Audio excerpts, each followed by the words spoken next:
Writing a sequel is brutal, but it doesn't have to be a total nightmare. And today I want to share with you 4 tips that'll save you time and frustration. By the way, my name is Brandon McNulty. I'm the author of Bad Parts, also the author of Entry Wounds, and welcome to my writing channel. Most writing advice out there is geared toward writing a single novel or a single screenplay or whatever it is you're working on. But if you do happen to write that single novel and then you find that, well, maybe there's more to the story, you're eventually going to have to write a sequel.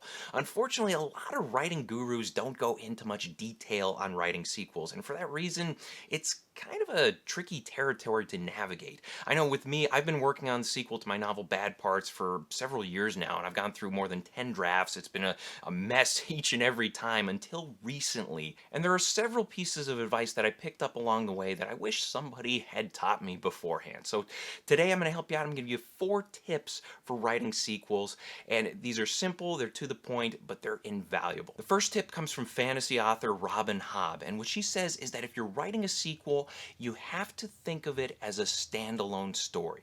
And this is very important because it helps keep you focused. I think, especially with me, one of the big problems I was having with my sequel to Bad Parts, with book 2, I kept thinking of it as this connecting tissue between book 1 and book 3, but that was the wrong way to think of it. Once I started thinking of it as this own individual story that takes place after book 1, it started to fall into place for me. And it's something I'd highly recommend if you are struggling with your sequels. Don't think about, building off the first book entirely or setting up for the third book entirely. Don't think about making a connective tissue within a larger piece. Remember that it has to stand alone as its own unit. Second tip, make sure your characters aren't making the same mistakes from book 1. Now, this might sound like obvious advice, but when you actually sit down to write book 2, you're going to be tempted to have your characters make familiar mistakes again. And the reason for this is because when characters make mistakes, it creates conflict, and conflict is what drives a story. But when you look back on the first book in your series or your trilogy or whatever it is, look back and ask yourself, what were the biggest mistakes that my characters made? What mistakes are going to leave an impact on those characters? What mistakes are going to leave scars on those characters?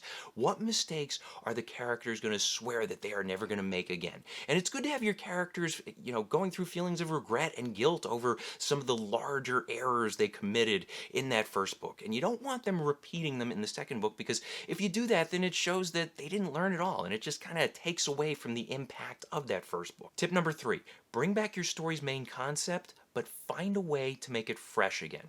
Most stories have an interesting concept that draws readers in, something that helps separate this particular story from all the other stories out there.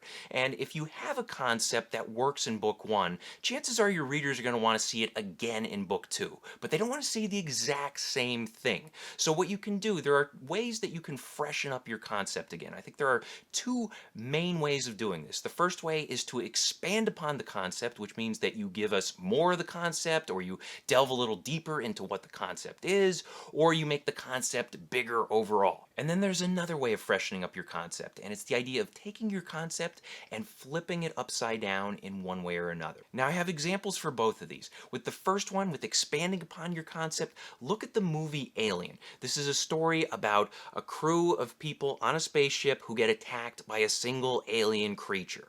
And then in the sequel, Aliens, you take that same creature, that same concept, and then you add more of them. You have people go to the aliens' home planet and try to exterminate them. Now, as for an example of how to turn your concept upside down, let's look at Batman Begins and The Dark Knight. In Batman Begins, the concept is that a guy becomes a superhero. He uses his strength, his resources, and his wits to stop crime. In The Dark Knight, however, he's still a superhero. He still has resources, wits, and strength, but those get used against him by a cunning villain, aka the Joker. And tip number 4, use your best ideas now. Don't try to bank them for later.